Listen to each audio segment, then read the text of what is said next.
I sit down and get comfortable, but it don't look like I have to do that.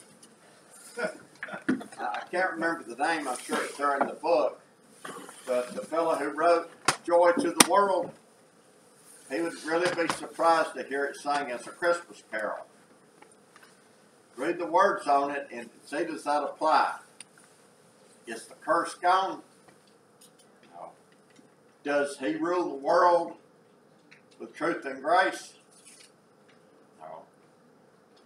That song is written for the second coming of Jesus, not for the birth of Jesus. But it's a nice catchy tune, and we've associated that with Joy to the World because the Lord has come. And we're going to talk about the Lord coming this morning. In fact, we're going to be in Matthew chapter 1. Sister Florine, you scared me this morning when you said Matthew 1. I thought you was about to preach my sermon again. But you left it alone. Way back many years ago, Kim and I got married. Now, Kim's boss worked for a big outfit called Marriott. You might have heard of them. They got these big, fancy motels, hotels. I really ain't sure what the difference is between a motel and a hotel. I generally go for whatever's cheapest, like Motel 6. But as a wedding gift, oh my goodness, this is being recorded. Kim might hear it. I'm going to be in trouble. That's okay. As a wedding gift, her boss Carlos gave us a honeymoon at Marriott. And it wasn't one of the cheap Marriott rooms. I mean, it was one of them that had big, it had a regular bathroom, the shower and all, but right there in the master bedroom, it had this big old jacuzzi bathtub. You fill it up, and it squirts water every which way. Had a safe in there that you could use any card with a little magnetic strip to lock it, but you had to use that same card to unlock it. It had a big screen TV, and it was one of them fancy, it was like a Schiffer, and on the control you hit the buttons and the doors open and the TV slides out. And it had with it stereo stuff where you could get just all kind of good mood music going. Built on the back side of it, it had a balcony, and you could go out on the balcony and you couldn't see nobody else's balcony, which meant they couldn't see yours. And it had drapes hanging up there, and it had like 14 different layers of drapes. You could have it all wide open, or you could close shears, or you could close this, and if you closed them all, it's pitch black in there. Didn't a bit of sunlight come through. Not at all. It was a fancy, fancy place. It had in there a washer and dryer, and it had a fully stocked kitchen, and they even had somebody, if you hung it up on the door that said "Do not disturb," nobody come in on you. But if you didn't hang that up, you had somebody come in, wash your clothes, and do your dishes and all that. Or you could pick up the phone and somebody would trot up there with just whatever you wanted to eat. I mean, it was nice. But now, the time came. Now, I think you paid like $150 a night, which back then that would be a lot of money. Nowadays, that'd be a cheap motel. But like $150 a night. And we hated to leave because we had to go back home. And we lived in this place called Inwood, up there outside of Winter Haven. It ain't no fancy neighborhood now, not even a little bit. We had to leave luxury, go back to our simple things. Ain't that just terrible? Well, I could have got used to that. Just lay up there and hit a button, and there's John Wayne movie right there in front of me, on a big screen TV. And I ain't even had to get up and change the channel or nothing. Yeah, back then we still had remotes. They were still pretty new. But have you ever stayed in a real fancy place like that? We got on this elevator. Now Kim and I, we started calling each other Ellie Mae and Jethro. because we felt like the Beverly Hillbillies in a mansion. And it had this big old glass elevator that was outside the building. Imagine that. And as it goes up, you could see out all over Orlando. And it went up at, I think it was probably about 40 floors. It may have just been 30, but it was up there. And you're up there, and it's kind of like I am right now. It's on the edge, and you're looking out. And then when it opens up, you're not in the hallway. There's a big fancy room there with a big grand piano, which I'd have no idea how to play it. But there was these two fellows standing right there, and they had drag marks on their knuckles and hair in the palm of their hands, and very politely explained to us we couldn't get off there. And there was a fellow Kim saying that I didn't, where it said governor's staff. So we wasn't allowed to get off on that floor. And there's a couple of fellows making sure that we didn't. We went to this restaurant. It was called the Hemingway. Any of y'all ever been there? Kim ordered shrimp. They gave her 3 shrimp, but they were the size of lobsters. I mean, huge shrimp, biggest shrimp I ever seen in my life. And it was served on a cold plate with lettuce. Now, here's where we got over with it. And the glass of tea, it was a little bitty small glass of tea, and it was $5. Back then, that was a lot of money to pay for a glass of, 50-cent glass of tea. And but as we was there, there's this little bitty short inchworm, and it was crawling across the lettuce. Oh, that was perfect, because the waitress came by and we asked her, can we have our food already killed? And she didn't really understand what it meant. She asked me about it, and she says, is it not done enough for you? And I says, well, the part that you cooked's done enough, but the part you didn't cook is still crawling. And she looked down there and she saw that, and it was, oh! And she ran back, and here came the manager out, and I don't know who all else, and they whisked all that food away, and they brought out more, and then we asked for the check, and they says, ain't no check. There ain't no check. And I mean, we was having $20 meals. Nowadays, not a big deal with $20 meals. But way back then, that was a lot of money. Worth to pay $50 for 2 of us to eat. But we left that. Actually, we didn't really enjoy that much. We left there and we went to Burger King and got something to eat. So we left luxury to go back to what we was used to. Yeah. That Whopper and onion rings was so good. I remember it well. Lord God, in the name of Jesus, Lord, I thank you that we can come in here and we can laugh, that we can enjoy our fellowship with you and with each other. But Lord, in our laughter, we know the message is serious. With our laughter,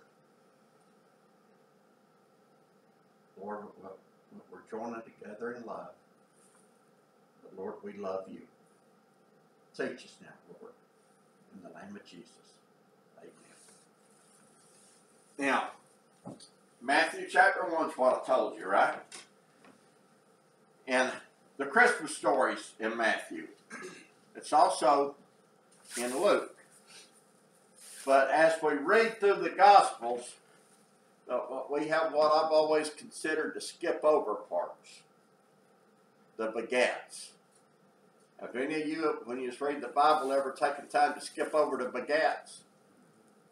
And have you ever taken it, and have you ever really wondered, why did God waste the ink to put the begats in there? This one begat that one, and he begat some other one, and just everybody was a begat. The genealogy is very important to the Jews, and really, that there's portions of it that should be very important to us. So let's go ahead and start reading in Matthew We're going to be in chapter 1, and we're going to start with verse 1. The book of the generation of Jesus Christ, the son of David, and the son of Abraham. Abraham begat Isaac, and Isaac begat Jacob, and Jacob begat Judas and his brethren. And Judas begat Phares, and Zerah of Thamar. And Phares begat Esrom, and Esrom begat Aram, and Aram begat Amminadab, and Amminadab begat Nason, and Nason begat Salmon, and Salmon begat Boaz of Rachab. Actually, that is Rahab, but a lot of times the names are pronounced different. Why is it significant to mention Rahab? Because we're talking about the genealogy of Jesus. Number one, she wasn't a Jew. She wasn't an Israelite. But what was she? What do we know her by? A harlot. What is a harlot? Prostitute, a lady of the night. You know, sometimes we look down on people like that. But here she is. She's in the genealogy of Jesus.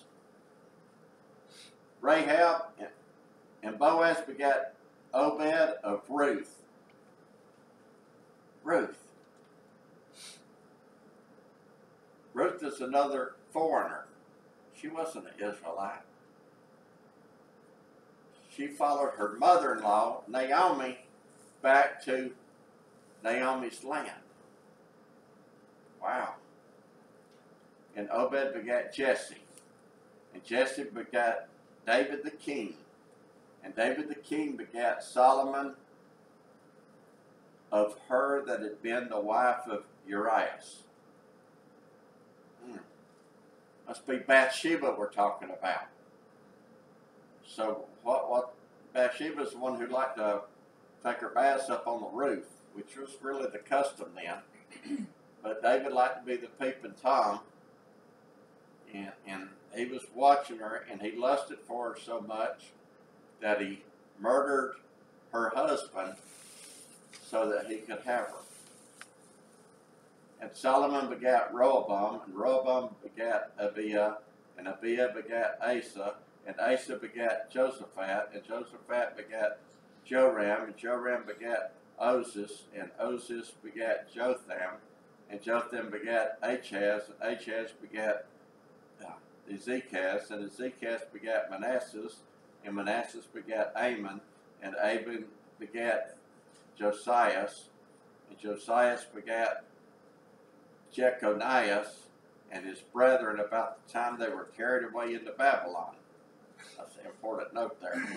And after they were brought to Babylon, Jeconias begat Salathiel, and Salathiel begat Jorabbaal, and Jorabbaal begat Abiud, and Abiud begat Elikim, and Elikim begat Azor, and Azor begat Zadok, and Zadok begat Achim, and Achim begat Eliud, and Eliud begat Eleazar, and Eleazar begat Mathan, and Mathan begat Jacob, and Jacob begat Joseph, the husband of Mary, of whom was born Jesus, who is called the Christ. My goodness, we've got all these begats. This one begat that one. But it doesn't say that Joseph begat Jesus. It said Joseph was the husband of Mary, of whom was born Jesus, who is called Christ. Now this next verse is a bit interesting. So all the generations from Abraham to David are 14 generations. And from David until carrying away into Babylon are 14 generations. And from carrying away into Babylon unto Christ are 14 generations. So 14, 14, and 14.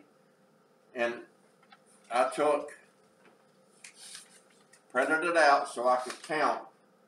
And yeah, it works out. 14, 14, and 14. And the lineage is very important. And the prophecies said that he was going to be the blood of David the king. It's coming through that lineage. But wait a minute. Something ain't figured out right there. Because Jesus was not of the blood of Joseph. Mary did not conceive of Joseph. Not for Jesus now. Jesus had some brothers and sisters that came along afterwards. So now we take a look over in Luke. Luke chapter 3. And we're going to start with verse 23. Now, I'm not going to go through all of this, but I'm just going to go to David.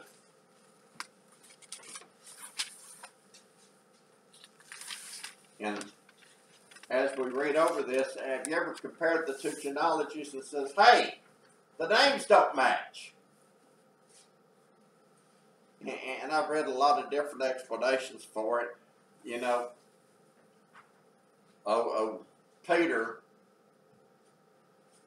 Peter's also known as what? Simon. And he's also known as the Rock. I could just call him a hardhead, I guess. And they're saying, well, you got these people that go by this name and this name, and Matthew used one and Luke used the other. But as you look into it, Jesus has to be in the bloodline of David, otherwise these prophecies aren't true. And the Luke genealogy is not following back from Joseph, it's following from Mary. Mary is also of the lineage of David. And if you read in here, I guess these folks, they read out a whole lot quicker because there's actually 42 names in the lineage of Mary. And all of this is going to come together here in just a minute. Just bear with me. And Jesus himself began to be about 30 years of age, being, as was supposed, the son of Joseph. Now, at least we ain't got begats in here. We got sons of.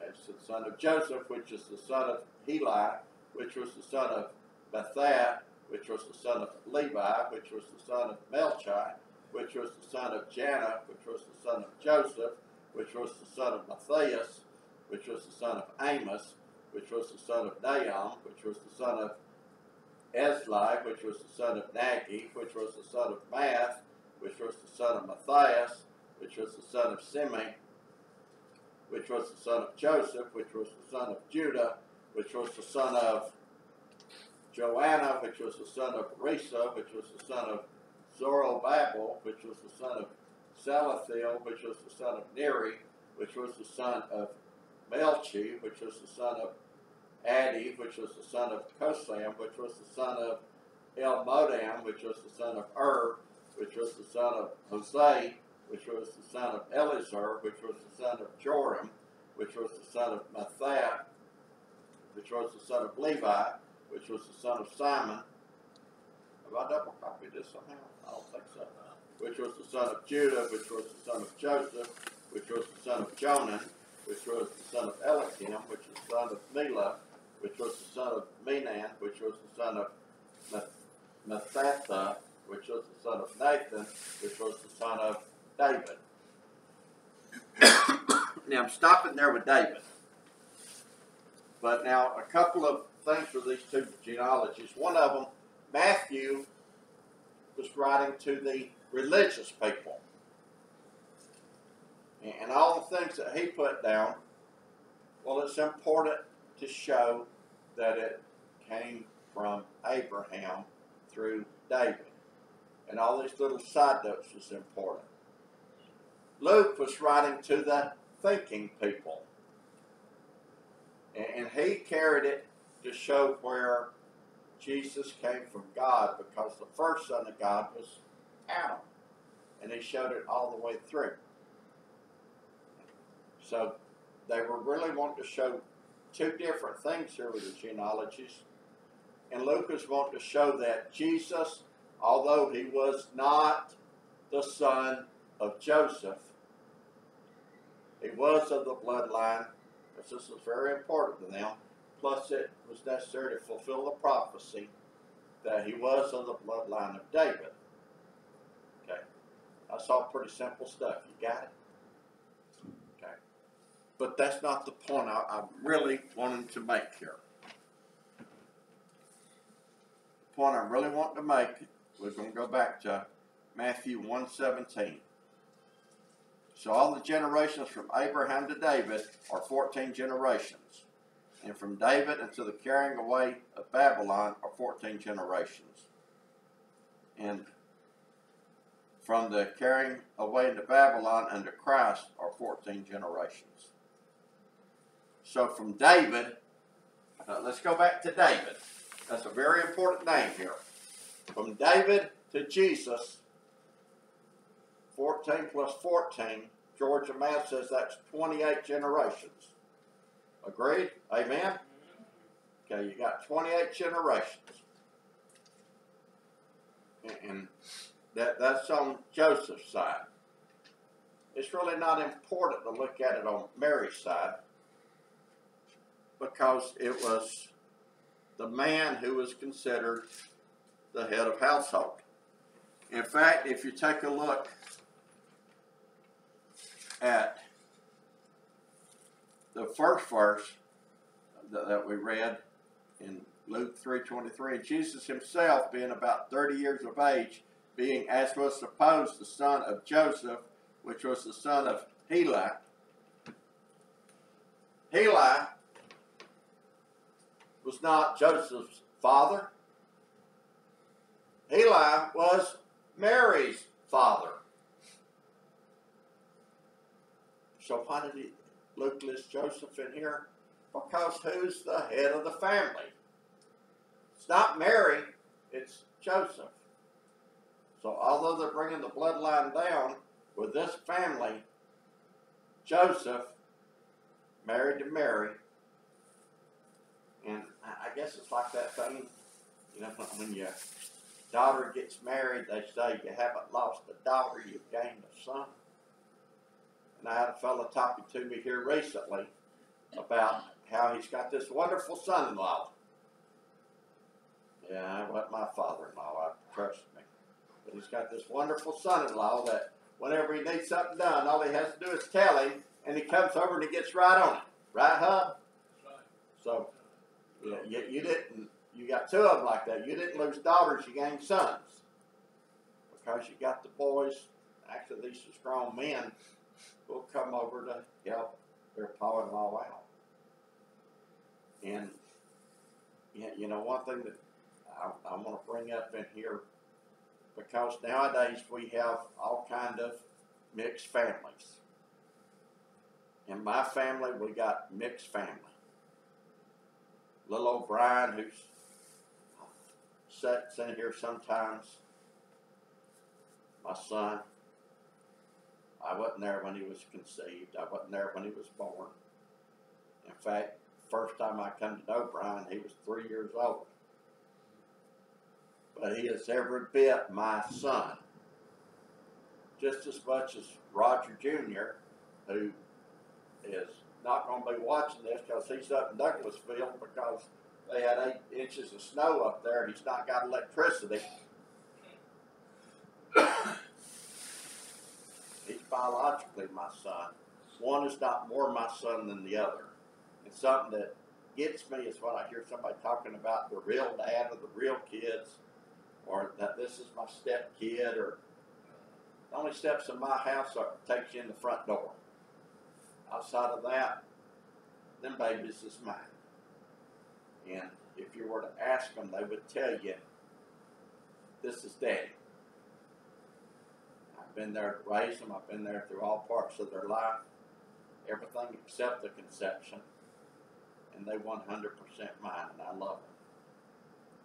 But that's just a side note. That still's not the point that I'm wanting to make today. And being so I've got 9 minutes, I'm going to get to that point. Back in Luke. Boy, I'm bouncing y'all between Matthew and Luke. Am I not? Luke chapter 2. We've heard these verses a lot. And it came to pass in those days that there went out a decree from Caesar Augustus that all the world should be taxed. And this taxing was to be made when Cyrenius was governor of Syria. And all went to be taxed, every one into his own city. Every one into his. Every man had to go into the city of his heritage to be taxed. And Joseph also went up from Galilee out of the city of Nazareth into Judea unto the city of David, which is called Bethlehem, because he was of the house and lineage of David. He was of the house and lineage of David. Therefore, he had to go to Bethlehem. It just so happened he's got this young bride who's having to make a donkey ride. I figured it out one time. I don't have the information readily in my head, but it'd be something similar to going from here to like North Lakeland. Going by donkey, it's 3, 4, 5 day journey. And if you're ready to pop pregnant, ladies, which one of y'all wanted to do that back when you was ready to pop pregnant? You didn't want to ride the station wagon laying down, much less ride the donkey.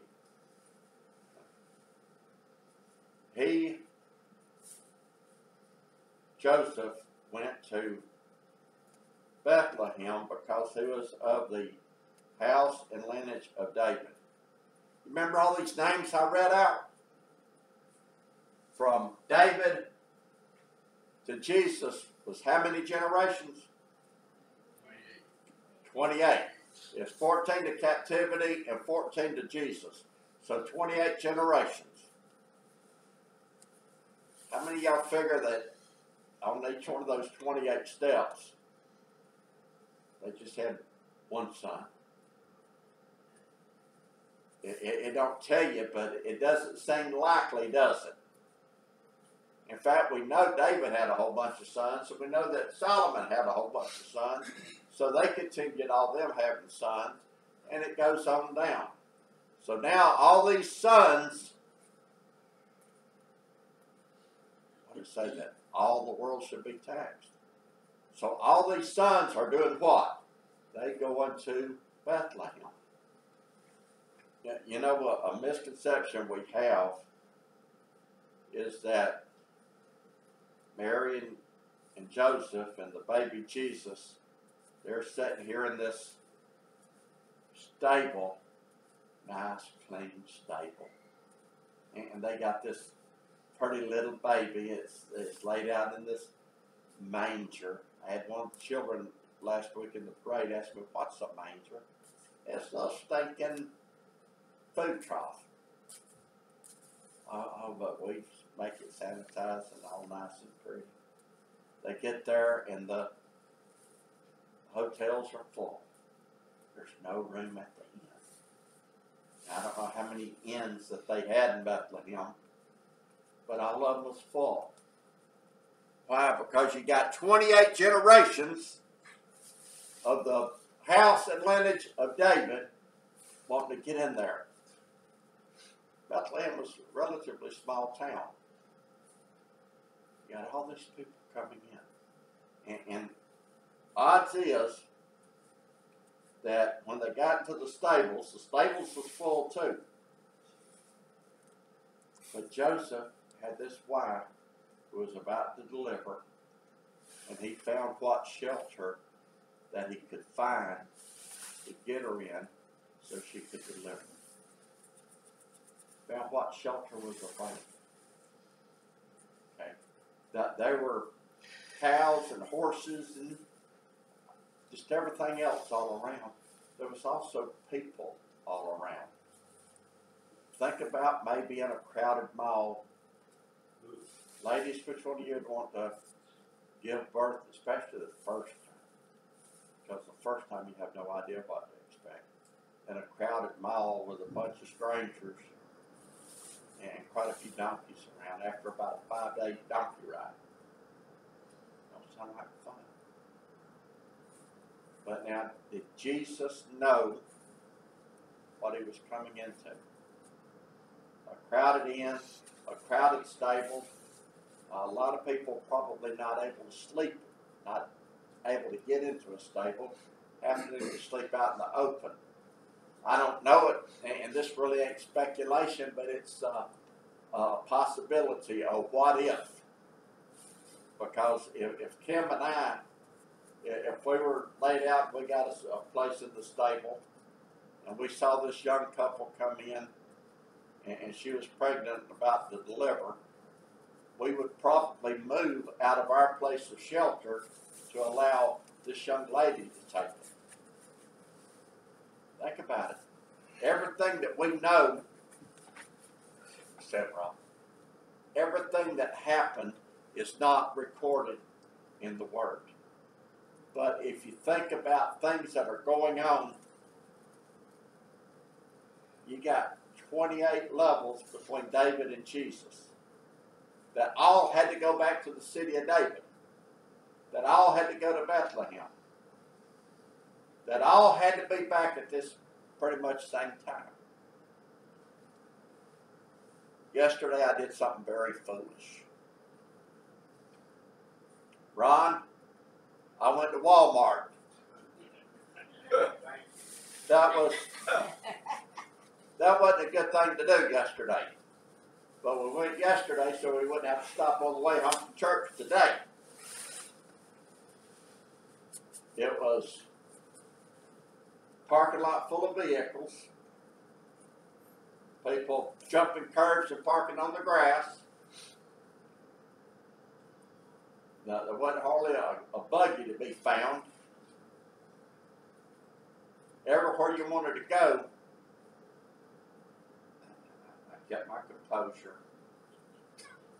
I didn't ram anybody. I didn't knock anybody out of my way. But I thought about it because it was so crowded.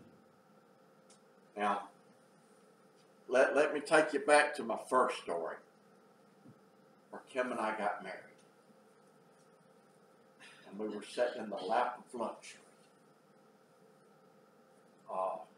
It's been waited on hand and foot.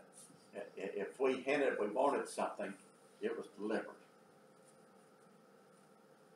And we went from that to yesterday being in Walmart. Think of what our Lord did. We know how he suffered on the cross. But that's not where his suffering began. He left. Where are we all looking to go to? Either upon death or the rapture. We're looking to go to heaven. Is there anybody here that doesn't want to go to heaven? Yeah, we don't necessarily want to go now, but that's where we want to end up. Jesus left the throne of glory. He left absolute perfection to go to something that's worse than Walmart's ever been. And then we get called upon to do something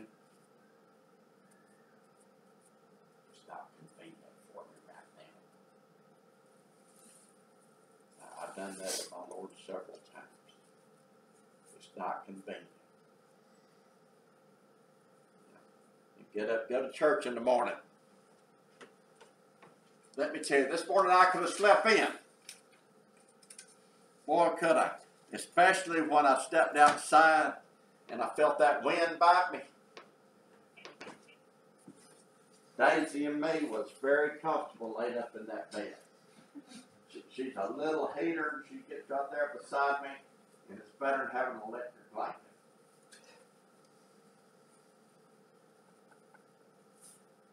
Think of what our Lord did. And he came in as a baby to be born in an overcrowded, stinking barn. Can you think of when the first grandchild was born? And I realize we don't have any rich people in there. But what happened when your first grandchild was born? Oh, you went and bought them a bassinet. How many of us in here bought bassinets? You buy cribs. You buy tons of clothes. You buy all the things that this baby's going to need. Now, I say grandkids because a lot of us was me when my firstborn was born. I didn't have enough money to pay attention. When it came to grandkids, we go all out for them. Jesus went all out for us in the way that he came to this earth. Now, think of what it's been like on December 24th in the year 0000. If Dad opened the door and stepped out and he turned back and he says, Father, it's too cold. I'm going back to bed. I ain't going down there right now. Especially with what they're going to do to me. It's not convenient for me. I might have to tell somebody something about God. I might have to speak the name of Jesus.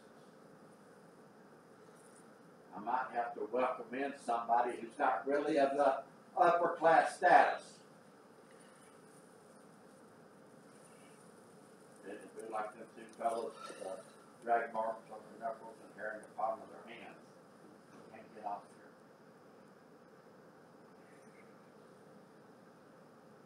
My challenge, the whole point of this, is to realize what Jesus did just in this birth.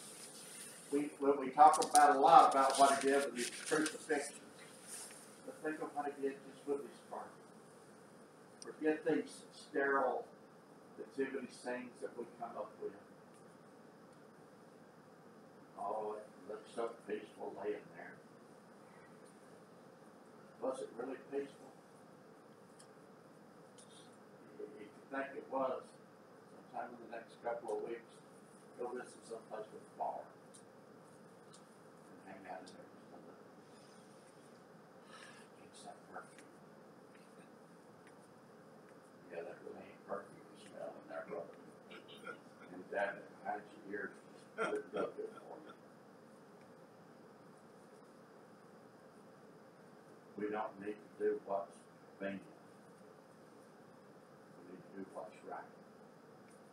We need to put this special effort in to tell others about our Lord and Savior and all the wonderful things he did for them. That's our mission. And here at Christmas, I don't happy holidays, nobody. It's Merry Christmas. Standing in the store, when they say Happy Holidays, I'll come back, Merry Christmas, loud enough where they can hear me, probably at the back of the store. In my back of the store. We've got to tell others about who our Lord is. Even if you told them 100 times, 1,000 times, make it 1,001. Lord God, in the name of Jesus, Lord, I thank you that you work everything out so great. That with your genealogies, you show how things go. Lord, I thank you for the wonderful God that you are. And Lord Jesus, that you was willing to do the inconvenient and come down to this earth. Now, Lord, give me the wisdom to know when to speak. I guess with that, the wisdom to know when to shut up. Lord, the boldness to proclaim that you're Lord.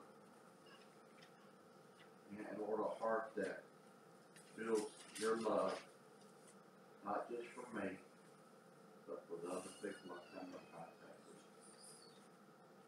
with. Lord, I love you and I praise you.